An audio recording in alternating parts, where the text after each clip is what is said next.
Então vamos lá, esse é o Giro da Bolsa, um programa semanal com as principais notícias do mercado financeiro na semana, tudo aqui compiladinho para você que gosta de se manter bem informado, mas não tem paciência para ficar abrindo 1, 2, 10, 200 sites de notícia aqui. Antes de mais nada, quem é um Sardinha Raiz vai deixar aquele like na confiança, porque você sabe que o vídeo vai ser bom, né? Se você não é Sardinha Raiz ainda, segura sua mãozinha, só deixa like, comentário, etc, só se o vídeo valer a pena. Por quê? A gente não gosta de nada por pena aqui, né? A gente quer estar sempre melhorando. E hoje... baguncinha. Hoje tá eu e Cazé aqui gravando o programa, então um programa mais sintético, digamos assim, né? Porque ele tá sendo gravado no sábado. Hoje o programa tá sensacional aí. A gente já começa com o nosso combalido Ibovespa, que fechou a semana com 0,36% de valorização. Olha, considerando o cenário Xi Jinping versus Donald Trump, né? Cada um medindo ali a própria força, o índice fechando a 127.682,40 pontos, é até um número positivo. O IFIX aí fechou com 0,68% de queda na semana, que é o índice dos fundos imobiliários. A gente até falou um pouco sobre esse clima aqui, como que isso pode até ser afetado por uma nova taxação, vale a pena dar uma olhada nesse vídeo sobre os fundos imobiliários. O S&P 500 subiu 7,82%, mas foi bem no final da semana, né, depois da treta toda. O Nasdaq subiu 9,18%, dois índices americanos aí. O dólar subiu 0,51%, fechando a R$ 5,86. O Bitcoin subiu para $83.179, né, 4,95% de valorização. E o Ethereum, cara, cada vez mais complicada a vida dele, $1.554 aí, com 0,03% de queda. E agora a gente já pode dizer que é oficial, né? A guerra entre os Estados Unidos e a China, ela começou e pode demorar muito tempo, talvez anos, pra gente ter aí uma semana tão insana no mercado financeiro como foi essa semana. Lembrando, pode demorar no sentido de que a novidade, porque a manutenção desse conflito, ele deve se estender por muito tempo ainda, pelo menos até o fim do mandato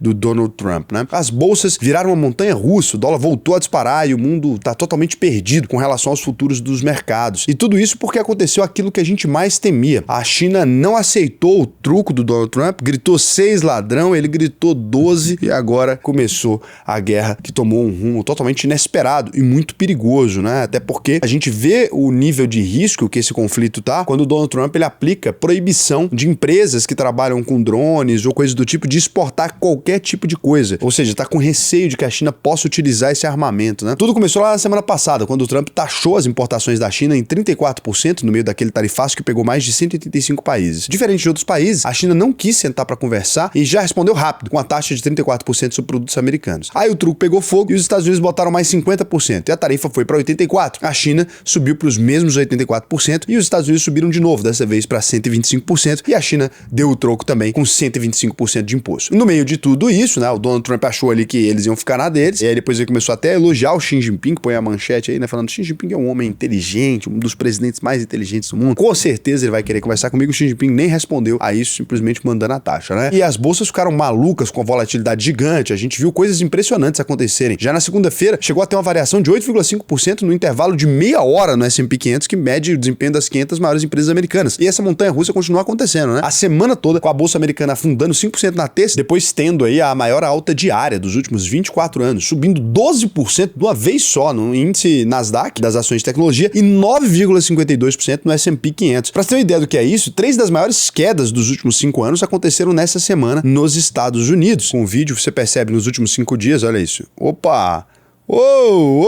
Parece uma montanha-russa, literalmente, né? Aqui, quem comprou aqui, ó, na quarta-feira, o cara falou, porra, tá caindo, pluf. E o Donald Trump mandou comprar, hein? 10,18% de alta e fechou a semana com 8%, né? Agora, nos últimos 6 meses, olha isso.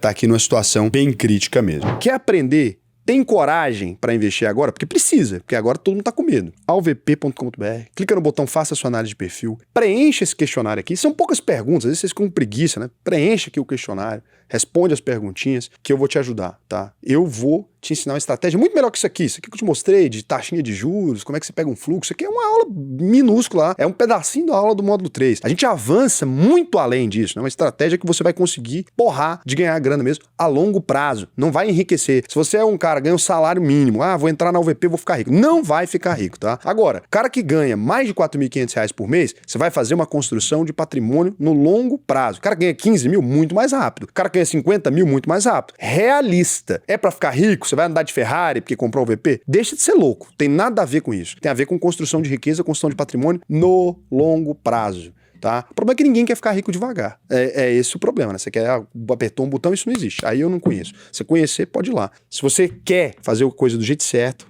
clica aí, preenche o questionário, turma nova começando, entra aí que eu vou te ensinar a investir no Brasil e no mundo inteiro. E claro que essa volatilidade gigante é muito ruim, porque deixa um clima tenso no ar, fica todo mundo meio sem saber o que vai fazer. No mercado financeiro é melhor a certeza da queda do que o risco de não saber o que está acontecendo. Eu expliquei sobre isso também, como lucrar em mercados voláteis essa semana. A grande questão é que ninguém sabe ao certo nem o tamanho do impacto das tarifas do Trump, nem por quanto tempo elas vão durar aí. E o risco real é de que tudo isso cause um desaquecimento em massa na economia global. Por causa desse choque de oferta de produtos e serviços, os países podem parar de crescer, inclusive os Estados Unidos, que podem entrar numa recessão em um cenário mais pessimista. Pra você ter ideia desse alerta, o tanto que ele tá complicado, vários países já estão negociando, embaixadas diversas. Eu participei de um evento, como eu falei pra vocês lá atrás, com o embaixador do México e de outros países que estão buscando novos parceiros comerciais, porque o México, cara, quase tudo, né, 70 e poucos por cento, 78% daquilo que eles importam, né, e exportam tem a ver com os Estados Unidos ali, dada a proximidade do território. Então já estão tentando ver, os Estados Unidos agora voltando atrás na decisão, por 90 dias, já estão tentando ver como é que vão fazer, porque todo mundo já acredita numa recessão meio que generalizada, né? Esse alerta vem sendo feito por vários nomes de peso do mercado, como o gestor Ray Dalio, né, que disse que as tarifas ainda são só a ponta do iceberg. O CEO do JP Morgan, o Jamie Dimon, tá falando de uma grave ameaça à estabilidade dos Estados Unidos, e o CEO da BlackRock, que é o Larry Fink, disse que a recessão pode já ter chegado, sem o Trump perceber, né, que na verdade já estamos nesse problema. E aí quando a gente vê só o VIX, que é o índice de volatilidade da Bolsa de Chicago, também conhecido como índice do medo, né, Fear Index, ele acabou disparando depois do dia 2 de abril, o dia do tarifácio. E uma coisa muito perigosa que ajudou a causar tudo isso é a chamada crise basis trade, que é uma estratégia que os grandes fundos de hedge, né, ou seja, fundos de proteção, eles utilizam para fazer a proteção de um ativo, que operam vendido em contratos futuros desse mesmo ativo na bolsa. Ou seja, compra uma ação, por exemplo, e entra vendido nos contratos futuros dessa mesma ação para se proteger caso aquela ação caia, né? Isso aqui é muito comum, você não deveria fazer na sua carteira, mas por que os gestores fazem? Porque eles têm satisfação a ser dada. Para você, quanto mais cair, mais você compra, em vez de ficar gastando dinheiro alugando papel, né? Qual que é o problema aqui? É que os fundos tinham feito operações pesadas em renda fixa americana, comprando bonds, que são títulos públicos, e vendendo no mercado futuro. E o pior, eles operavam alavancados com valores de até 100 vezes o capital investido. E qual o pior cenário nesse tipo de situação? Exatamente, uma volatilidade gigantesca num curtíssimo espaço de tempo. Ou seja, exatamente o que aconteceu na quarta-feira. E isso fez a bolsa quase quebrar lá nos Estados Unidos. Por quê? Porque tem mais de $1 trilhão nesses hedge funds, nesses fundos de proteção, e eles perderam muito dinheiro de uma vez só e foram obrigados a desmontar pesado essas posições. Inclusive, dizem que o Donald Trump queria exatamente isso, né? Queria desmanchar esses hedges ali, e ele tá fazendo tudo isso de propósito. E todo esse cenário fez, inclusive, os ETFs de bonds, esses títulos públicos americanos, né? Que são cestas de fundos de investimento ali, só que com taxa de administração baixa, porque é passivo, caírem ainda mais. Isso pode forçar novas altas abruptas na rentabilidade desses títulos. Inclusive, muita gente está se afastando desse tipo de operação de hedge, então pode deixar o mercado ainda mais volátil, né? Lembrando que a taxa do título de 10 anos já tinha saltado 15% em questão de dias, saindo de 3,9% para 4,40% ao ano, e foi o estopim da crise aí dos basis trade. Então, o resumo é que essa guerra comercial dos Estados Unidos com a China pode causar muitos problemas, não só no comércio exterior em si, mas em todo o mercado financeiro. Todo mundo que mexe com o mercado financeiro está sendo afetado de alguma maneira aqui. Inclusive, falando só do comércio exterior, o recado da China, quando subiu a tarifa das importações americanas também para 125%, foi que esse é o último aumento, porque além dos 125%, nem existe condição mais para os Estados Unidos venderem para a China, porque os produtos americanos ficam caros demais e deixam de ser comercializáveis. Então, na prática, nem tem mais o que fazer, né? Porque você está falando de um produto que ele vai custar o dobro só de taxa. Então, se o produto custa $10 ali, ele passou a custar $20 só de taxa. Se você tem um celular que custava $1.000 ali, para importar, ele agora custa $2.000 só de taxa, né? E aí ainda tem os impostos que incidem diretamente sobre essas taxas, os impostos locais. Ou seja, o buraco é muito mais embaixo. E aí, coincidência ou não, Donald Trump mudou o tom, passou a chamar Xi Jinping de meu amigo, o cara mais foda que eu conheço, etc, né? Agora ele tá mais tranquilo. Inclusive, eu vou falar uma coisa aqui, tá? É claro que a última coisa que os Estados Unidos precisam agora é que os produtos chineses mais que dobrem de preço lá pro consumidor final, que pesaria muito a inflação. Mas tem uma coisa, às vezes eu acho que a gente considera que as coisas são muito desorganizadas. Qual que é a chance real? Eu tava conversando sobre isso com um doutor amigo meu e com um outro colega também que trabalha como cônsul e tal. Qual que é a chance deles terem pego o telefone, ligado um pro outro e combinado esse show da Xuxa, né? Cara, é muito ridículo. Assim, me parece muito mais que eles ligaram e falaram assim, cara, tem benefício pra você em fazer isso? Pra mim tem, né? Vamos encontrar quais são os benefícios? Você responde duramente, mostrando que a China não é mole, e eu faço minha graça aqui. O que você acha, né? Eu tô tentando fazer alguma coisa. Sinceramente, né? Se o Donald Trump estiver fazendo isso só de orelhada, cara, é muita loucura, né? Nessa semana saíram dados até animadores lá, com a inflação ao consumidor e ao produtor desacelerando em março. Mas com certeza tudo isso deve mudar a partir de agora. Inclusive a Apple já está correndo para minimizar os prejuízos e fretou aviões de carga para levar 1,5 milhão de iPhones da Índia para os Estados Unidos antes do tarifaço. A gente está falando aí de 600 toneladas de carga de iPhone. A Disney e a Netflix também já estão sentindo aí os efeitos colaterais dessa guerra comercial. E as ações caíram depois da China anunciar que vai reduzir a importação de filmes americanos. Aí apelou, né? Aí ficou complicado. Importação de filme. Reduzir importação de filme já é palhaçada, né? Aterrissando aqui no Brasil também, a gente teve uma semana aí de muita volatilidade, mas bem menor que os Estados Unidos. O Ibovespa fechou a semana praticamente no 0 a 0, porque mesmo sendo influenciado pelos Estados Unidos, o Brasil é considerado um ganhador nessa história toda. A tarifa de 10% que sobrou pra gente foi considerada pequena, e como grande exportador de commodities, o Brasil pode acabar se beneficiando desse tarifaço no caso de um agravamento da guerra comercial entre os Estados Unidos e a China. Até porque, né? Se eles estão se tarifando, sobra a gente pra comprar. Por isso, até agora, o Brasil tá quietinho, não reclamou de tarifa. O ministro Fernando Andrade, nem o Lula, né? Eles disseram aí que vão esperar a poeira baixar, agir diplomaticamente, não vai trocar nem a pau, mas o Lula disse que foi para Honduras discutir com a cúpula dos países latino-americanos uma resposta para as tarifas. Eu acho que ele foi mais fazer turismo, tá? Vou ser bem sincero, o Lula não é bobo, sobrou nada para ele, ficou tudo tranquilo, ele tá louco pra essas commodities aumentar de preço, ano eleitoral. Fica quietinho, Lula. Mexe com isso não, só tem a se beneficiar. Você agradece o Trump, liga lá, fala, ô Laranjão, obrigado aí, cara, valeu demais, liga no Xi Jinping e fala, pô, o Laranjão é foda, velho, cara, aí, velho, isso aqui é foda. Faz aquela de amigo da onça que tá ótimo, né? Liga pra um, fala mal do outro, liga pro outro, fala mal de um. Então é isso que interessa, tá? O fato é que tem muitos países aí já negociando as tarifas com os Estados Unidos, mais de 70. E o Trump acabou congelando o imposto por 90 dias pra todo mundo que tá disposto a conversar. E, por enquanto, o Brasil está de fora. A única coisa concreta que o governo fez até agora foi voltar a exigir o visto dos americanos que chegam no Brasil. É isso. O que a gente não pode esquecer é que o Lula tem coisa mais importante pra resolver aqui dentro do Brasil mesmo, né? E talvez o mais importante seja atingir a meta fiscal, tentar zerar o déficit público, será? Tá gigante aí. A gente teve mais um rombo nas contas públicas que a gente já pode chamar de contas públicas arrombadas depois disso. Dessa vez, de quase 19 bilhões de reais em fevereiro. E quando a gente olha só as estatais, o déficit primário passou dos 8 bilhões de reais em 2024. É o pior resultado desde o início da série histórica, em 2002. E só nos últimos 2 meses o rombo já é de quase 1 bilhão de reais. E isso considerando que o Brasil está num cenário inflacionário. O IPCA subiu mais 0,56% em março e foi a quase 5,5% no acumulado do ano. Mais uma vez puxado pelos alimentos, que não pararam de subir. Apesar disso, a prévia do PIB mostrou um crescimento de 0,4% da economia brasileira em fevereiro. Mas isso não é totalmente positivo, porque os juros estão muito altos no Brasil. E isso pede uma resposta da economia com algum sinal de retração, porque senão o Banco Central acaba não conseguindo segurar a inflação e daí vão querer aumentar a Selic. Inclusive, o banco JP Morgan já está prevendo esse cenário um pouco mais negativo para o Brasil, com recessão superficial já no segundo trimestre por causa da piora do cenário global com as tarifas de Donald Trump. E tudo isso é preocupante pro Lula. Por quê? Porque a popularidade dele anda mais baixa do que a vida amorosa do nosso amigo Cazé. A desaprovação do governo aumentou muito e uma crise agora só piora as coisas pro PT, o quê? Pra que ofender, assim, Eu tô ofendendo não, tá embaixo. Compra agora, então. Inclusive, a maior aposta do Lula para reverter a perda de popularidade é o projeto da isenção do IR para quem ganha até 5 mil por mês, que ainda precisa ser aprovado no Congresso, e o que faz o governo andar na contramão do Banco Central. O Banco Central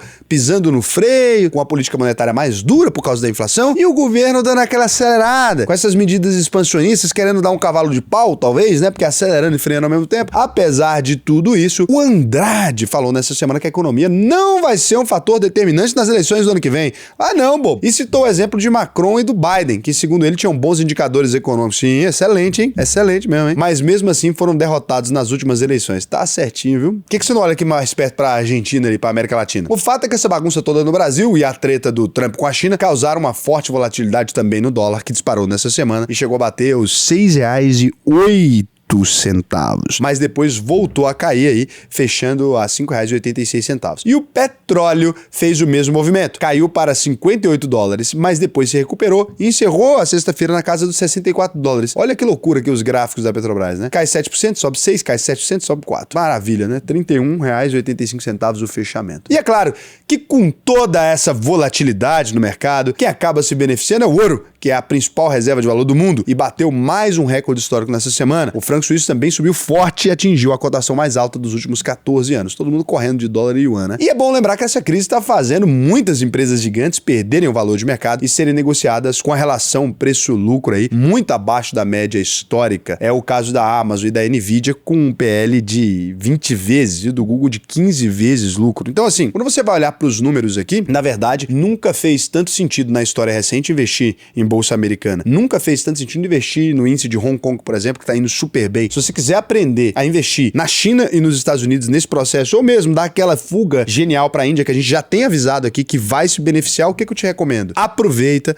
para se matricular na UVP. Acesse aí auvp.com.br, a maior escola de investimentos do Brasil inteiro. A gente está aí com 2 módulos novos, né, se tratando de leitura de balanços na minúcia. Estamos também preparando para pessoas que deram saída do país, né? Então a gente está numa organização muito interessante aqui para ter uma expansão muito legal para esse ano. E quem entrar agora vai ganhar toda essa atualização gratuita, né? Vai receber essa atualização. Aproveita, né, antes de aumentar de preço para você já ir lá e garantir a sua vaga, auvp.com.br. Lembrando o seguinte, entrou na UVP e não aprendeu a investir, eu devolvo 100% do seu dinheiro. Pode consultar nosso nome no Google, em qualquer lugar que você não vai encontrar nenhum problema relacionado à UVP, né? A gente é a única escola de investimentos do país que mantém esse acordo aqui. Lembrando que a gente também é parceiro aí do BTG, tem a plataforma de investimento própria, né? Tem investimento no exterior dentro da mesma plataforma. Pô, legal. Estamos com o nosso cartão de crédito, bacana pra caramba. Vamos lançar mais um cartão de crédito ainda este ano da UVP. Vamos lançar agora conta internacional, e não é conta de investimento não, conta corrente internacional, até com financiamento de imóveis lá no exterior, porque a gente tá fazendo a nossa internacionalização. Então, aluno da UVP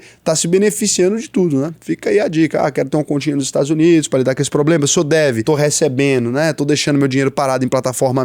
Vou querer colocar meu dinheiro no lugar legal, numa conta corrente para poder movimentar. Tá aí também. E agora a gente vem aqui pras rapidinhas. O que é uma rapidinha caseira? Uma rapidinha é aquela coisa sensacional pra você fazer, indispensável, depois de você assistir o Giro da Bolsa. Eu acho que é melhor antes, porque depois você vai ver o Giro da Bolsa, você já fica naquela tristeza, o mundo tá complicado. Aí isso fragiliza o homem. Mas você traz a alegria, né? Depois. Não, mas isso fragiliza o homem. Às vezes pro homem é melhor não. Pra mulher é melhor depois, pro homem é melhor antes. Mas é que rapidinha geralmente só agrada homem, né? Você acha isso?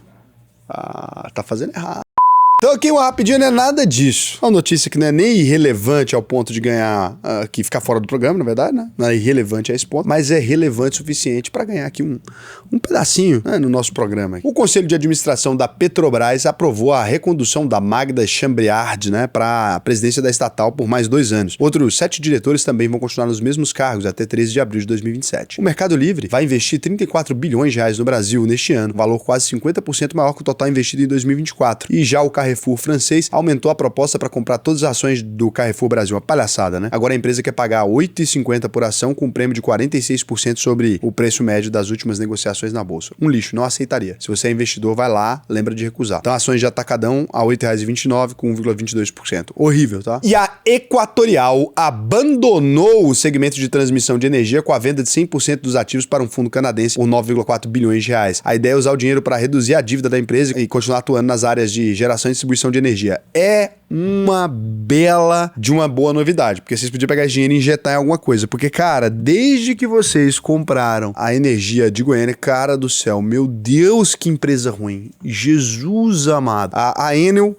ela era um leve pesadelo. Vocês se tornaram o filme A Hora do Pesadelo, parte 1, 2 e 3, tudo ao mesmo tempo. Tá muito ruim, então espero que melhore mesmo. E pra fechar o programa aqui com uma notícia realmente relevante. O governo suspendeu o bet patrocinadora do Flamengo, a da Caixa e outras 2. As empresas PixBet, Caixa Loterias, que é a Bet Caixa e Mega Bet e XBet Caixa, todas estão suspensas aí. Baú do Bingo, Telecena Bet, Bet do Milhão e da CBet. Tudo suspensa. Triste notícia pro futebol brasileiro aí. Agora morreu o futebol, velho. Sabe o que podia acontecer? Fechar essa porcaria, cara. Tá tudo bet legal, tudo porcaria. Pra mim, quem gosta de bet tem o QI abaixo de 35. Não importa, você pode ser a pessoa mais importante do mundo. Se você gosta de bet, você é burro.